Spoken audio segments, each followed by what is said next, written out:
हाय सब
प्राकृतिक सौंदर्य को उपभोग करने बहु संख्यक पर्यटक एठाକୁ ଆସିଥାନ୍ତି। देवकुंड जलप्रपात और माँ अंबिका मंदिर। देवकुंड जलप्रपातटी शिमिलीपाଳର पाददेशରେ अवस्थित। यह बारिपदा ठारू प्राय 59 किलोमीटर दूर एवं भुवनेश्वर ठारू प्राय 226 किलोमीटर दूर में अवस्थित। यह एक शक्तिपीठ भाव में परिचित। देवकुंड मयूरभंजर एक प्रमुख पर्यटन स्थली भाव में परिचित। बरेई पानी जलप्रपात। बरेई पानी जलप्रपात बारिपदा ठारू प्राय 67 किलोमीटर दूर एवं भुवनेश्वर ठारू प्राय 230 किलोमीटर दूर में अवस्थित।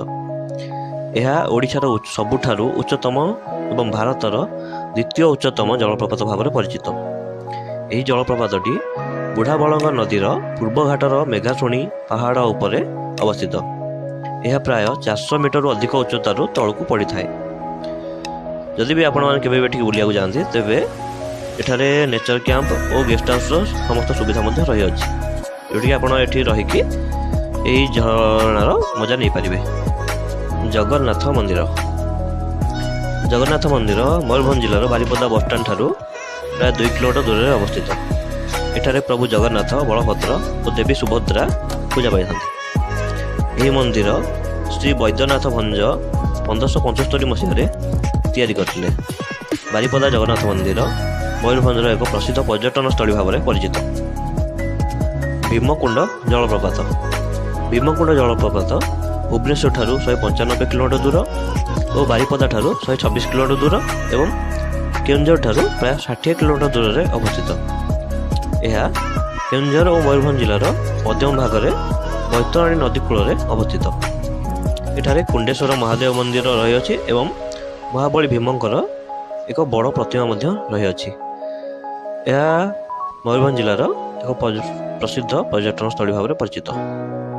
रामतीर्थ। रामतीर्थ ହେଉଛି एक कुंभीर प्रकल्प जहाँकि बारिपदा ठारू प्राय 100 किलोमीटर दूर थिबा जसीपुर सहर में अवस्थित। यह शिमिलीपाଳ जातीय उद्यानर पाददेश अवस्थित। रामतीर्थ यार प्राकृतिक सौंदर्य और भगवान रामंकर मंदिर पाई प्रसिद्ध। ज्वालामुखी मंदिर बारिपदा। यह मंदिरटी बारिपदा बसस्टाण्ड ठारू प्राय 2 किलोमीटर दूर में अवस्थित। यह मंदिर प्राय 400 वर्षर अधिक पुराना अटे। एठारे माँ ज्वालामुखी अधिष्ठात्री देवी रूपे पूजा पाती। एठारे नवरात्रि बहु आडंबर पालन होता है। किचकेश्वरी मंदिर। किचकेश्वरी मंदिर मयूरभंजर खिचिंग ग्राम में अवस्थित। यह बारिपदा ठारू प्राय 125 किलोमीटर दूर में अवस्थित।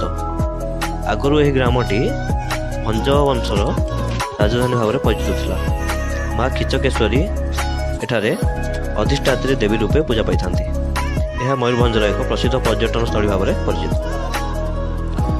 ଚାଉଳ ଭଜା ଜଳପ୍ରପାତ। ଚାଉଳ ଭଜା ଜଳପ୍ରପାତ ଶିମିଳିପାଳର ବନ୍ୟଜନ୍ତୁ ସଂରକ୍ଷଣ ମଧ୍ୟରେ ଅବସ୍ଥିତ।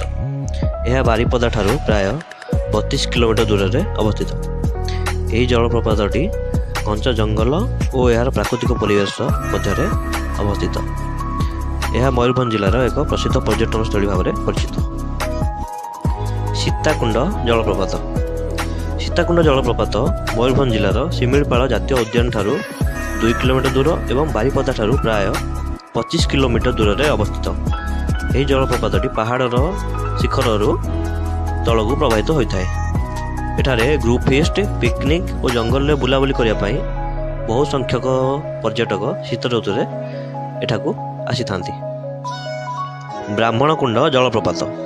ବ୍ରାହ୍ମଣକୁଣ୍ଡ ଜଳପ୍ରପାତ ଶିମିଳିପାଳ ଜଙ୍ଗଲ ମଧ୍ୟରେ ଥିବା ଗିରିଶୃଙ୍ଗା ପାହାଡ଼ ଉପରେ ଅବସ୍ଥିତ।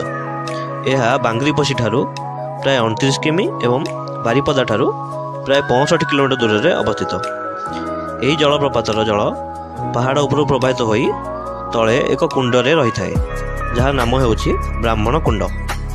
ଏଥିରେ ବିଭିନ୍ନ ପ୍ରକାର ମାଛମାନେ ରହିଥାନ୍ତି, ଯାହାକୁ ଦେଖିବା ପାଇଁ ବହୁ ଦୂରରୁ ପର୍ଯ୍ୟଟକମାନେ ଏଠାକୁ ଧାଇଁ ଆସିଥାନ୍ତି। ସୁଲାଇପାଟ ଡ୍ୟାମ୍ ବା ଖଡ଼ାଖାଇ ଡ୍ୟାମ୍। ସୁଲାଇପାଟ ଡ୍ୟାମ୍ ରାଇରଙ୍ଗପୁର ଠାରୁ ପ୍ରାୟ 20 କିଲୋମିଟର ଦୂର ଏବଂ ବାରିପଦା ଠାରୁ ପ୍ରାୟ 82 କିଲୋମିଟର ଦୂରରେ ଅବସ୍ଥିତ। ଏହା ଶିମିଳିପାଳ ଜାତୀୟ ଉଦ୍ୟାନ ନିକଟରେ ଅବସ୍ଥିତ। ଏହି ଡ୍ୟାମ୍ ଓ ଏହାର ଆଖପାଖ ଅଞ୍ଚଳ ଏବଂ ଶିମିଳିପାଳ ବ୍ୟାଘ୍ର ସଂରକ୍ଷଣକୁ ଦେଖିବା ପାଇଁ ବହୁ ଦୂରରୁ ପର୍ଯ୍ୟଟକମାନେ ଧାଇଁ ଆସିଥାନ୍ତି। ଏମିତିକି ଏଠାକୁ ବିଦେଶୀ ପର୍ଯ୍ୟଟକମାନଙ୍କର ମଧ୍ୟ ଆଗମନ ହୋଇଥାଏ। ମାଛକାନ୍ଦଣା ଜଳପ୍ରପାତ। ମାଛକାନ୍ଦଣା ଜଳପ୍ରପାତଟି ଶିମିଳିପାଳ ଜାତୀୟ ଉଦ୍ୟାନ ମଧ୍ୟରେ ଅବସ୍ଥିତ। ଏହା ଉଦଳା ଠାରୁ 18 କିଲୋମିଟର ଦୂର ଏବଂ ବାରିପଦା ଠାରୁ ପ୍ରାୟ 63 କିଲୋମିଟର ଦୂରରେ ଅବସ୍ଥିତ। ଏହି ସ୍ଥାନ ଘଞ୍ଚ ଜଙ୍ଗଲ ସହିତ ଆକର୍ଷଣୀୟ ଓ ଶାନ୍ତପୂର୍ଣ୍ଣ ଅଟେ। ଏହାର ଜଳ ବହୁତ ନିର୍ମଳ ଥିବାରୁ ଏଠାରେ ପର୍ଯ୍ୟଟକମାନେ ଗାଧୋଇବାର ମଜା ମଧ୍ୟ ନେଇପାରିଥାନ୍ତି। କପାଟଗାଡ଼ି ଜଳପ୍ରପାତ। କପାଟଗାଡ଼ି ଜଳପ୍ରପାତଟି କାଷ୍ଟିପଡ଼ା ଠାରୁ 6 କିଲୋମିଟର ଦୂର ଏବଂ ବାରିପଦା ଠାରୁ ପ୍ରାୟ 60 କିଲୋମିଟର ଦୂରରେ ଅବସ୍ଥିତ। ଏହି ଜଳପ୍ରପାତକୁ ଘେରି ରହିଛି ପ୍ରାକୃତିକ ସୁନ୍ଦର ଜଙ୍ଗଲ ଓ ପାହାଡ଼। ଶୀତଦିନେ ଏଠାକୁ ବହୁ ସଂଖ୍ୟକ ପର୍ଯ୍ୟଟକ ଗ୍ରୁପ୍ ଫିଷ୍ଟ ଓ ପିକନିକ୍ ମନାଇବା ପାଇଁ ଆସିଥାନ୍ତି। ତ ସାଙ୍ଗମାନେ, ଯଦି ମୋ ଭିଡ଼ିଓଟି ଆପଣମାନଙ୍କୁ ଭଲ ଲାଗିଥାଏ ତେବେ ଭିଡ଼ିଓଟିକୁ ଲାଇକ୍ କରିବା ସହିତ ଚ୍ୟାନେଲକୁ ସବସ୍କ୍ରାଇବ୍ କରିଦିଅନ୍ତୁ ଏବଂ ପାଖରେ ଥିବା ବେଲ୍ ଆଇକନ୍କୁ ଦବାଇ ଦିଅନ୍ତୁ। ଆଉ ଯଦି ପାରିବେ ଭିଡ଼ିଓଟିକୁ ଆପଣଙ୍କ ସାଙ୍ଗମାନଙ୍କ ସହ ସେୟାର କରନ୍ତୁ। ଧନ୍ୟବାଦ। ଜୟ ଜଗନ୍ନାଥ।